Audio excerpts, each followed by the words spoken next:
রবীন্দ্রনাথ ঠাকুরের রথযাত্রা। রথযাত্রার দিন কাছে, তাই রানী রাজাকে বললে, চলো রথ দেখতে যাই। রাজা বললে, আচ্ছা। ঘোড়াশাল থেকে ঘোড়া বেরোলো, হাতিশাল থেকে হাতি, ময়ূরপঙ্খী যায় সারে সারে, আর বল্লম হাতে সারে সারে সিপাই শান্ত্রী, দাস দাসী দলে দলে পিছে পিছে চলল। কেবল বাকি রইল একজন।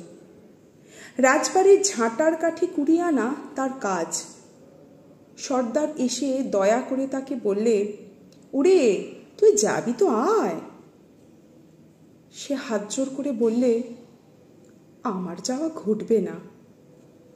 রাজার কানে কথা উঠল, সবাই সঙ্গে যায়, কেবল সেই দুঃখীটাই যায় না। রাজা দয়া করে মন্ত্রীকে বললে, ওকেও ডেকে নিও।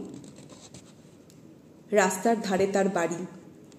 হাতি যখন সেইখানে পৌঁছালো, মন্ত্রী তাকে ডেকে বললে, ওরে দুঃখী, ঠাকুর দেখবি তো, চল।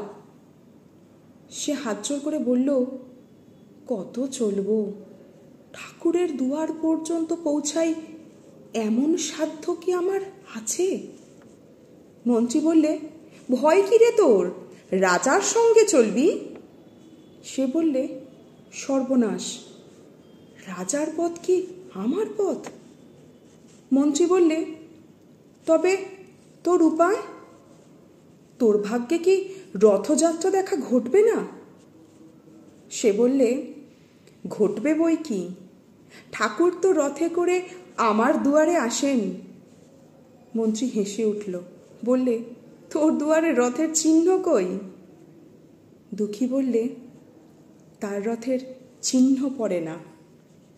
মন্ত্রী বললে, কেন বলতো? দুঃখী বললে, তিনি যে আসেন পুষ্পক রথে। মন্ত্রী বললেন, কই রে সেই রথ? দুঃখী দেখিয়ে দিলে তার দুয়ারের পাশে দুটি সূর্যমুখী ফুটে আছে।